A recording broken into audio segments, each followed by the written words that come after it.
Respected Member of Parliament Tapan Singh ji, Chair and my fellow panelist Mr. Mishra ji.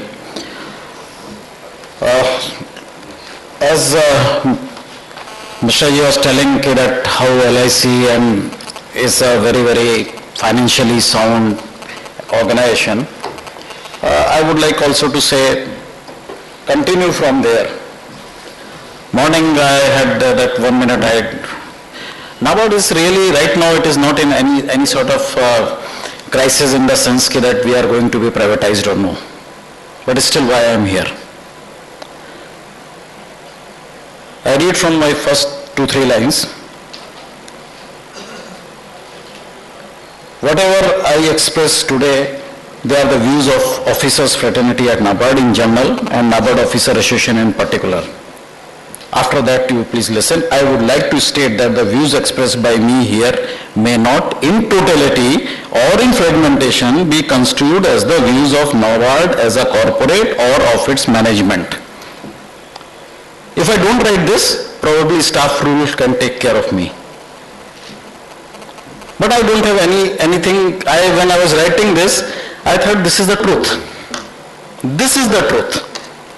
The only way around is that whatever I may express here, except for the facts and figures, which nobody can say it is not correct, really the NABARD corporate doesn't think that way. So to the genesis of NABARD, 1982, NABARD came into being because of a committee which we call Craficard Committee. It was headed by Shivramanji. That committee recommended the formation of NABARD in spite of the fact that there were already Agricultural Credit Department, Rural Planning and Credit Cell in RBI, as also Agricultural Refinance Development Corporation in this country. So what was the necessity? The mighty RBI and of course ARDC, they were there. But still, why the committee recommended and why the Honorable Parliament enacted that 61 in 1982 to form the NABARD? The answer lies in certain things of 1982. In the morning, learned speakers started from 1930s and like that, but since we came to birth in 1982, so I start from there. India's population in 81 was 683 million with around 525-550 million in rural areas. And at that time it was estimated that around 50% of the population, rural population especially, that is around 300 odd million people, they were living under below poverty line, what we call it. It was also argued by the committee that the bank credit, the formal credit, has got a direct role in pushing the GDP of the country. Most of my bankers friend must have listened this quote many times, that after God and government it is the bank. For a common man, after God and government it is the bank. So Craficard elaborated that and said that there is a need for a undivided, focused attention to what in the morning my friend was telling about rural credit, and someone has raised the question, what is the importance of rural credit? So Craficard said in 1982 when NABARD was formed that there is a very specific need for banking sector and public sector banks per se to provide rural credit so that the GDP of this country, especially through agriculture, gets a push. And poverty elevation is there, people come out of the poverty line. A few other things. What was the total disbursement in 1980-81 for agriculture? Rupees 34,360 million. Number of small and marginal farmers, when I say this, it is very small farmers, less than 2 hectares of land, was roughly 66 million. Area under cultivation was 129 million. Please remember these 2-3 things, though I will be reverting back, and 75% of it was rain-fed. So that was the scenario at that time, and the food grain output was 133 million tons, or if I put it in the per capita food grain availability per annum, it was around 190 kilograms. And the morning Leonard Rao Saab, I think, told, or some speaker said that requirement is around 350 kgs. And yields were around 1000 kgs per hectare. So these were the macro data of 1981-82 when NABARD was decided to come. Now comes the second question, whether NABARD has played any positive role in what today rural India is. I say with an emphatic yes. Now let us evaluate in this context of 81 the present scenario of the country. The land under cultivation, 81-82, 129 million hectares. Land under cultivation today, 120 million hectares. It is reduced. Food grain production, 133 million tons at 81-82. Today it is, on an average, it is in the vicinity of say 250, 260, almost doubled. The rain-fed area has got reduced from 75% to around 48%. The credit disbursed last year was staggering, agriculture credit I am saying, staggering 8 lakh crore plus. And as today someone was saying in the morning that probably the budget day after tomorrow may peg it to say 10 lakh crore for the coming financial.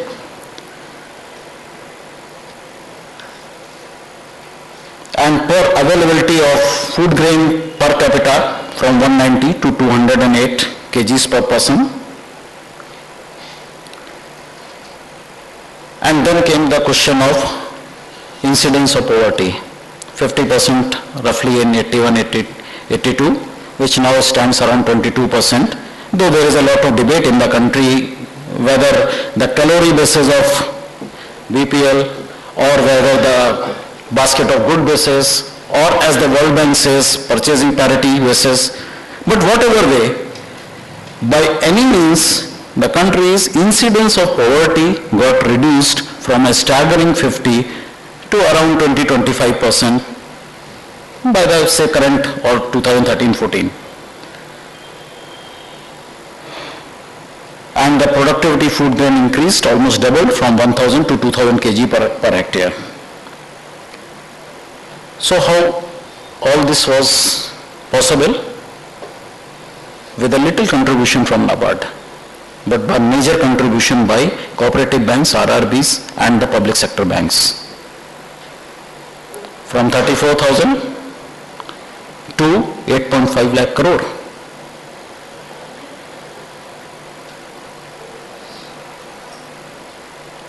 Now, if I go by this number, NABARD's total balance sheet today is around 3 lakh crore. My total refinance stands around roughly 1 lakh crore. So what is 1 lakh crore in 8.5 lakh crores? So where NABARD has played a role, and here comes the question of public and private sector. I quote from a very famous book from none other than our revered Dr. APJ Abdul Kalam, Target 3 billion, Pura, providing urban amenities in rural area, innovation solutions. And here he says that there is a difference between development through empowerment and development through endowments. And he has drawn a fine line there. He has not ruled out endowments as something very bad, because finally credit is required, endowments are required, loans are required. But what he says, when development through empowerment is taught, it is generally is an act of giving an ability and authority to someone so that he or she becomes more confident and stronger which in turn leads them to have a better control on their life and in claiming their rights. This is development. Getting an asset under IRDP or SGSY or maybe other and increasing a little household income is very important. I don't say it is not important, because finally we require money to sustain and live. But that's not development per se. The development is through empowerment, not through endowment.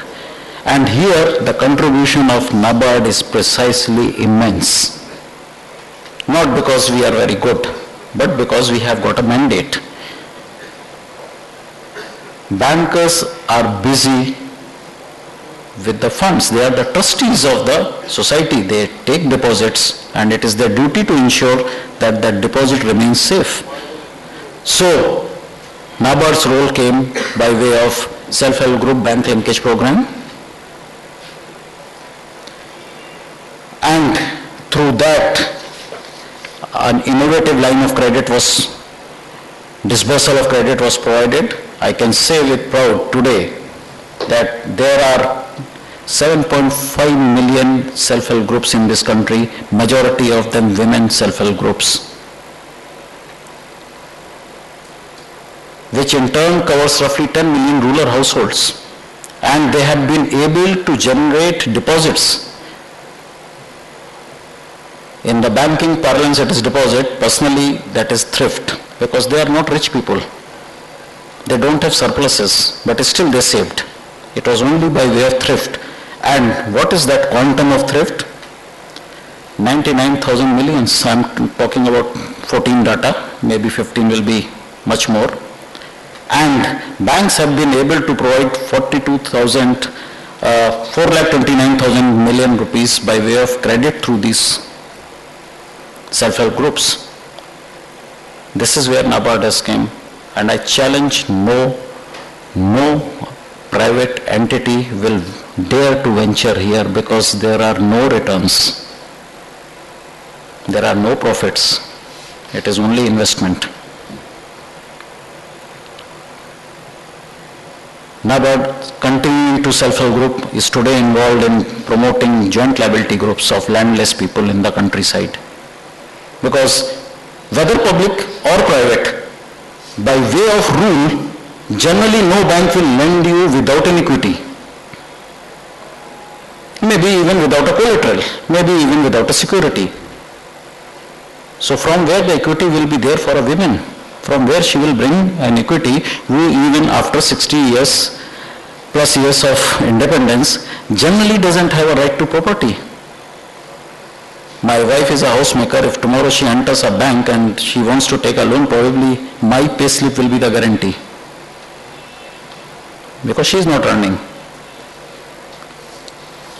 So, and it is my will, my wish, whether I can put her name in my house which I have purchased or not, whether I should put her name in my car which I own or not. All these may become security for her if the name is there, but there is no law which says that the moment Mr. Chauhan you purchase something, it comes automatically to your wife's name. So she doesn't have an equity to provide. So no banker may come. So there came the women self-help groups. By way of thrift, they collected some money, put it in the deposit, and RBI and NABARD pursued the banks, and finally they saw reason in it, that up to 3 to 4 times of that equity which she has put it there, give a loan to the self-help group. Still that 25% margin you have got that way. Even in the biggest of project, the margin is 10 to 15%. So we have decided to now put in place joint liability groups, landless laborers. Just because of this, they are most of the time they are tenant farmers. Nobody is willing to provide them a credit because they don't have an equity, they don't have a backing of a wealth with them. So we are trying to put them, and we have amply succeeded. And now what we are trying to do, we are now trying to promote farm producer organizations. Why wait for some East India company to come and float a company? You float your own company. Maybe we may succeed, maybe we may not succeed about farm producer organization groups. 10 years hence may tell. But we are doing it, and this is what NABARD has done. Not to say that we have given many models which are being replicated even by Government of India.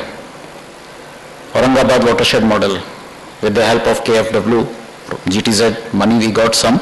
We put our conditions that we are going to use this money only for this purpose. Same way tribal development fund we have got, where we have reached to thousands and lakhs of tribal families in this country, trying to promote a sustainable, green, environment healthy development for them by taking them back to their roots, saying that you plant trees on which your livelihood is hinged. So this is what NABARD has done. One more thing NABARD has done, probably some of you may be aware, morning someone was telling he has been, and those who have been in districts. We have got district development offices in almost 400 districts of this country.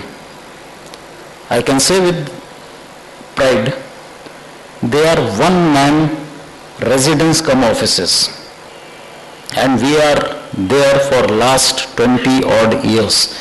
There is no other public sector who has got a single man office running from the residence with almost no transaction costs. Morning I was talking to one of the participants while we were strolling for lunch. Somebody says that there is no retrenchment in the banking industry. Agreed. Maybe because of disciplinary cases somebody may have been shown the door, but technically speaking there is no retrenchment. In NABARD also there is no retrenchment. But what NABARD has done, how retrenchment is there? And that is true for the banking industry also. I don't recruit while my people get retired at the age of 60. So when we started in 1982, our total staff strength was 6,000. Today we are 4,200. So those 2,000 people who would have come, they have not come. Same way in the industry. In spite of all that, today NABARD has got a balance sheet of roughly 3 lakh crores, and right from 1982 till this date, every year we have our operating profits. Our NPA is less than 0.5, but our lendings are bulk. We lend to the state government and to the bank. If even one of them defaults one day, this NPA will become 2, 3, 4, 5% depending on.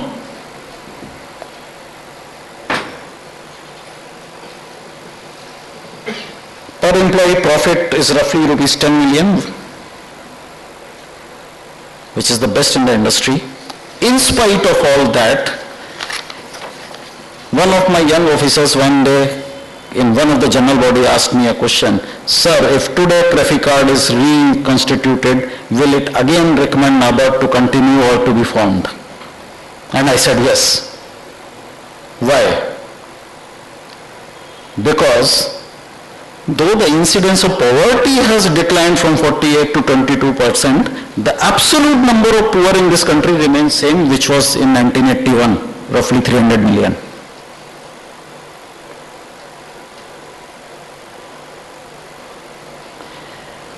The viability of agriculture has decreased drastically compared to 1981-82 because the land holdings have become still smaller. At that time it was average was 1.84 hectare, today it is 1.16.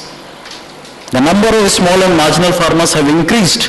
The cost of inputs have increased and MSPs have been not commensurately increased. So the terms of trade for Indian farmer today is much more harsher than what it was in 1981-82. So there is not only the need for NABARD to continue to be strengthened, but also public sector banks who are the harbingers of bringing the development and prosperity through providing credit. They need to be strengthened, they need to be protected, they need to be capitalized, because that business no one else will do. what we have been doing. In 80s, farmer suicides were almost unheard of. Today, it's one of the topic which has been discussed everywhere, right from the parliament to the street. So why they are committing suicide?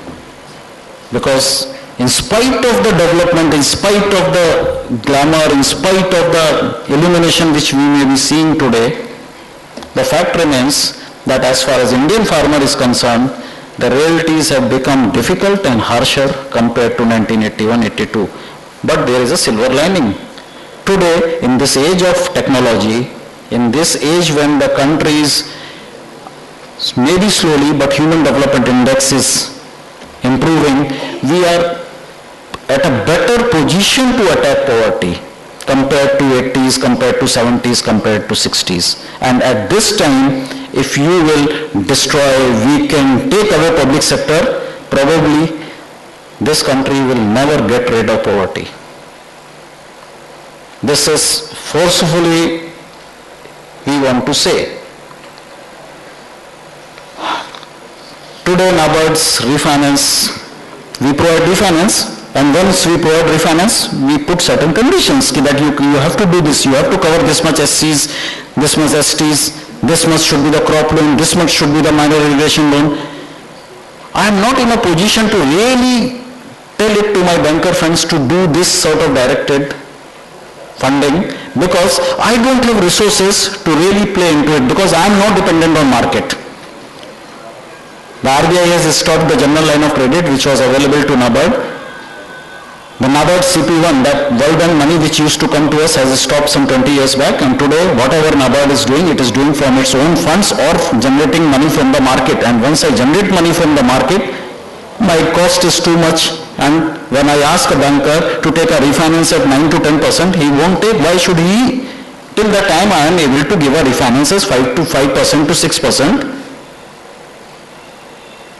For that I require budgetary allocations, for that I require capitalization, for that I require general line of credit from RBI. One more point I would like to make you as, because all of us are bankers, most of us are bankers here.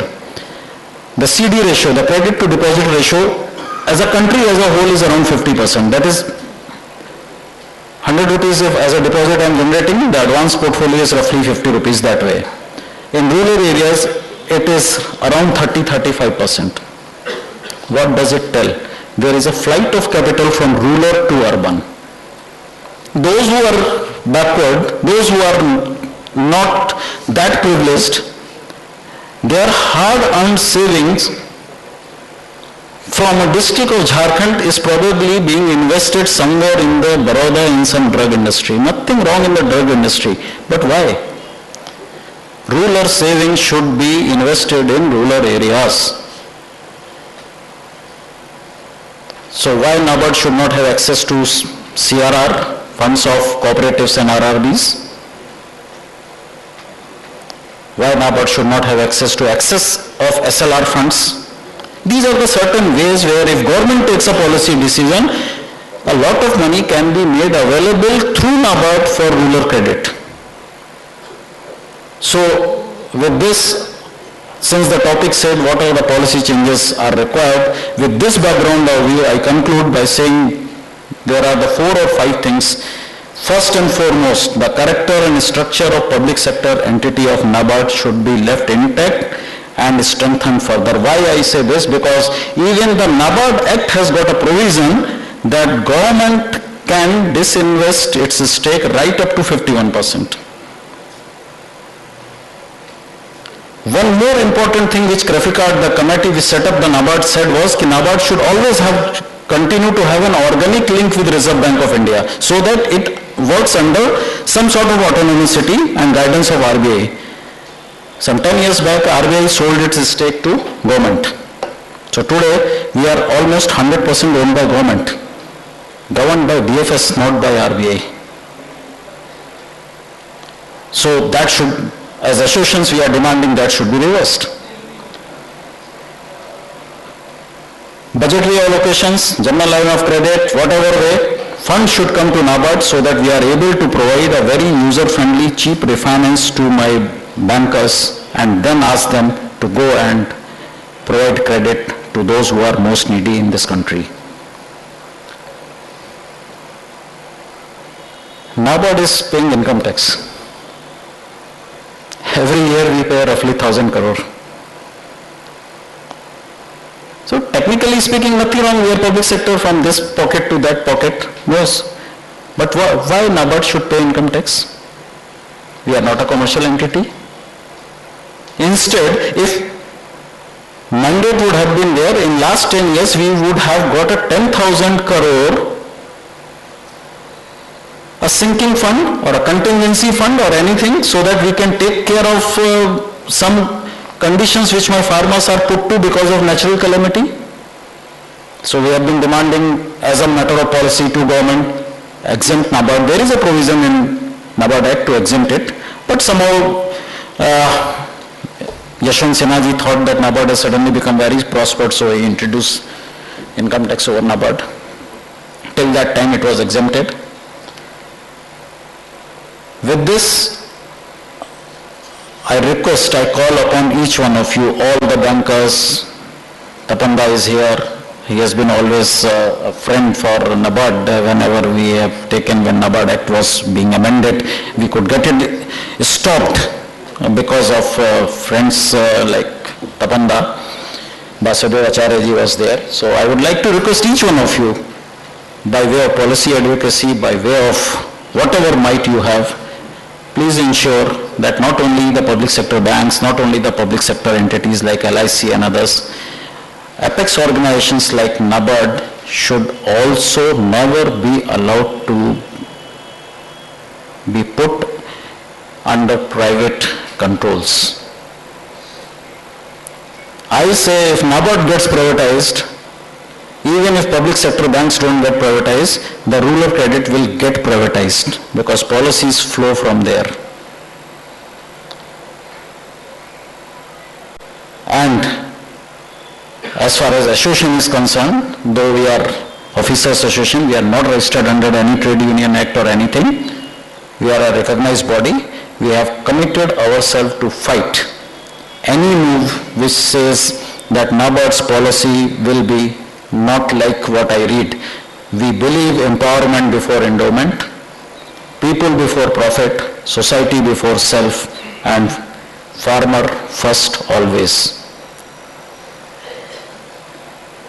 I would call upon all of us who are sitting here, for a minute, kindly forget what sort of ideology each one of us may be professing or our organizations may be professing, left, right, center or whatever. In the morning, Comrade Franco was talking about Guru Murthy and others. Please call upon each one available in this country to join hand for safe public sector. Because it is not easy. We require each iota of his strength available. Those who don't want to join, let them say it, let them get exposed. With this, I again thank IBOC, I again thank all of you to allow me to share my views. Thank you very much. All the best.